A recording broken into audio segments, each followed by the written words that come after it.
శ్రీ వేణుగోపాలస్వామి దేవాలయం చౌడేపల్లి.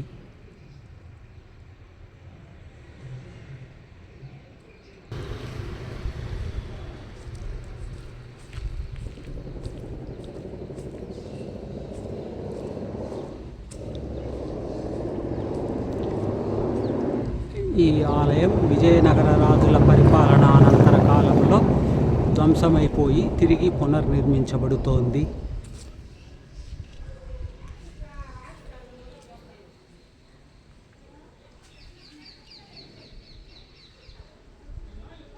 ప్రవేశ ద్వారంలో గాలిగోపురానికి ఎడమ వైపున దేవాంగుల నృత్య దృశ్యాలు,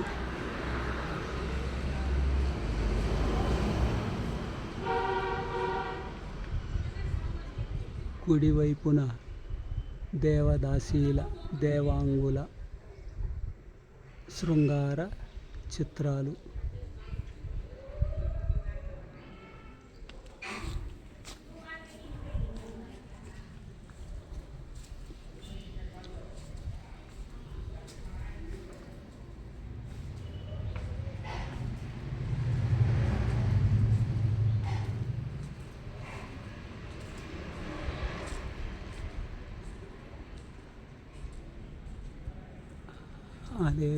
అలాగే గాలిగోపురానికి లోపలి వైపున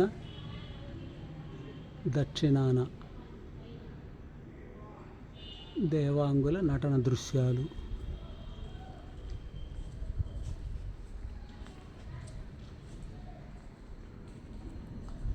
అలాగే ఉత్తరం వైపున కూడా దేవదాసీల నటన దృశ్యాలు.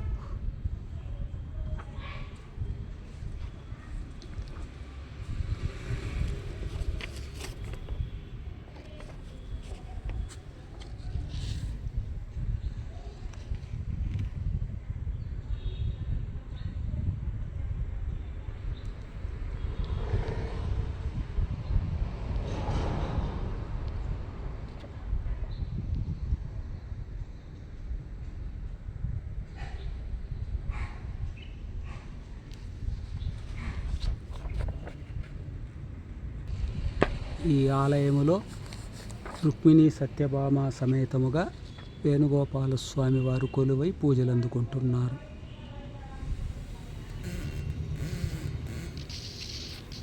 నైరుతిలో నాంచారమ్మ సన్నిధి.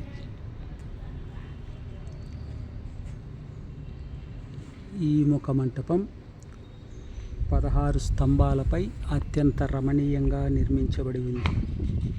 శిల్పులు ప్రతి స్తంభానికి 4 దిక్కుల్ని సమభాగాలు చేసి 16 భాగాలుగా రూపొందించి 16 శిల్ప చిత్రములు చెక్కి చూపరులను అబ్బురపరిచారు. మధ్యలో 6 స్తంభాలను 2 స్తంభాలుగా, అంటే ప్రధాన స్తంభంలో మధ్యలో పిల్ల స్తంభము చెక్కిన తీరు అమోఘమైనది. గర్భగుడి అంతరాలంతో కలిపి 20 అడుగుల వెడల్పు, అంతే పొడవు కలిగి 39 అడుగుల ఎత్తున గోపురం పంచలోహ ఏకకలశముతో పూరించారు. ఇక్కడ వేణుగోపాలస్వామి ప్రధాన దైవం. గోపురము ముచ్చటగా అందముగా నిర్మించబడి కలశము శిఖరాగ్రమున ఉంది.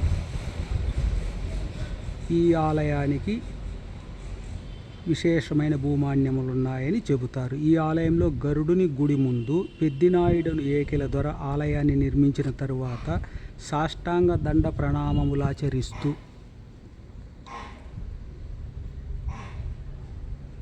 తన శాసనం వేయించాడు.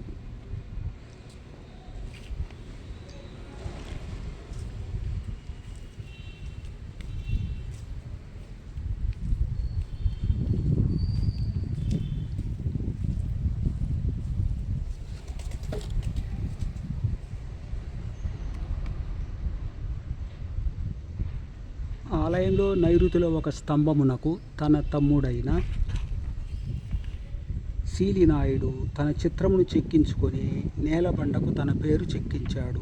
మూడవ తమ్ముడు రఘుపతి నాయుడు శాసనం కూడా ఉండేదని చెబుతారు. వీరి కోట రాజనగరు కూడా ఈ ప్రాంతంలో ఉండేది.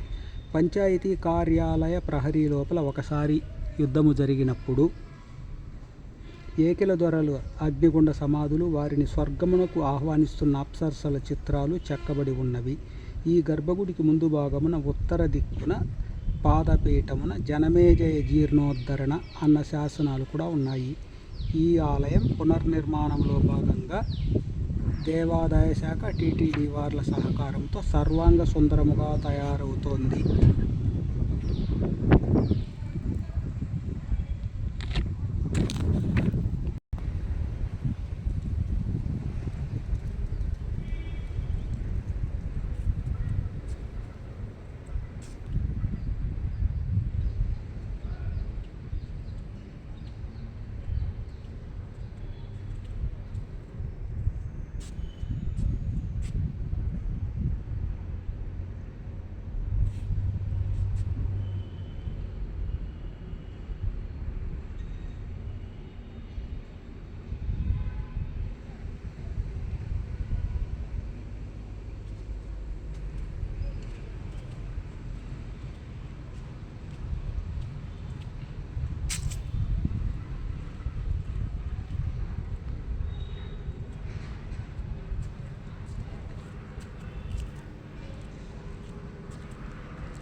మహద్వారములో లోపలి వైపు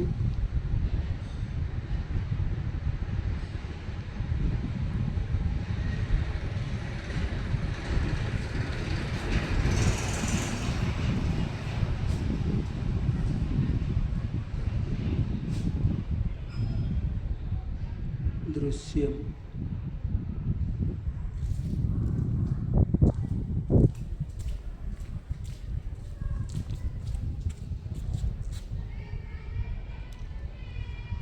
ప్రవేశ ద్వారంలో ముందరి వైపు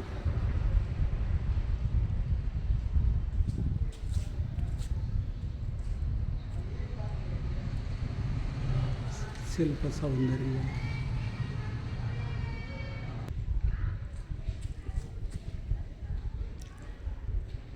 మహద్వారములో శిల్ప సౌందర్యం.